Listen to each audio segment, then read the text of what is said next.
Hey everyone, welcome back to Love Embedded World. Today we're diving into the world of resistors, those tiny but crucial components in your electronic circuits. You know, the ones with all the crazy colored bands on them? We'll be decoding those too, so don't worry. Whether you're just starting out with electronics or you're a seasoned pro, understanding resistors is essential. They're the gatekeepers of your circuits, controlling the flow of electricity and making sure everything runs smoothly. Without resistors, things could get, well, let's just say exciting isn't always a good thing in the world of electronics. So, grab your soldering iron, put on your safety glasses, and let's unravel the mysteries of resistors together. Trust me, by the end of this video, you'll be a resistor master. First up, let's talk about fixed resistors. As the name suggests, these bad boys have a set resistance value that can't be changed.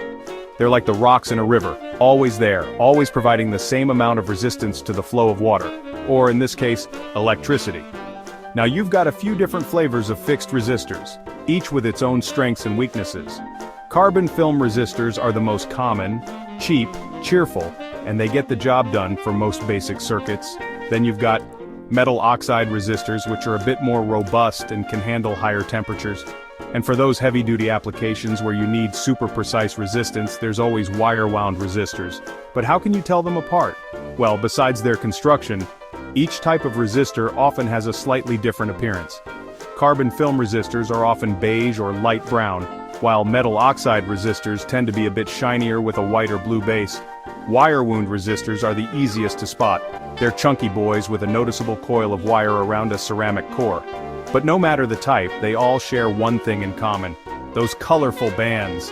Those bands are actually a code that tells you the resistor's resistance value and tolerance. Don't worry, we'll cover how to read those bands in a future video. Be sure to subscribe so you don't miss it. Now let's crank things up a notch and talk about variable resistors. Unlike their fixed counterparts, these resistors give you the power to change the resistance on the fly. Think of them like the volume knob on your speaker, allowing you to fine-tune the flow of electricity. Two of the most common types of variable resistors are potentiometers and rheostats. Don't let the fancy names scare you, they're actually pretty simple. A potentiometer, or pot for short, is basically a resistor with three terminals. Two of the terminals are connected to a fixed resistive element, while the third terminal is connected to a wiper that slides along the resistive element. By turning the shaft of the potentiometer, you move the wiper, changing the resistance between the two outer terminals. Rheostats, on the other hand, only have two terminals and are typically used to control larger currents. They work on the same principle as potentiometers, but are designed for higher power applications. So, when would you use a variable resistor? Well, imagine you're building a circuit to control the brightness of an LED. By using a potentiometer, you could easily adjust the resistance and therefore the current flowing through the LED to make it dimmer or brighter.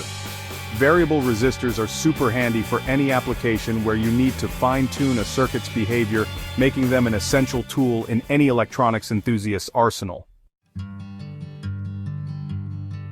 Okay, we've covered the basics of fixed and variable resistors, but hold on to your hats because the world of resistors gets even wilder. Enter special resistors, the niche components designed for very specific tasks. These resistors have unique properties that make them ideal for sensing and responding to changes in their environment. Take thermistors, for example. These clever little components change their resistance based on temperature.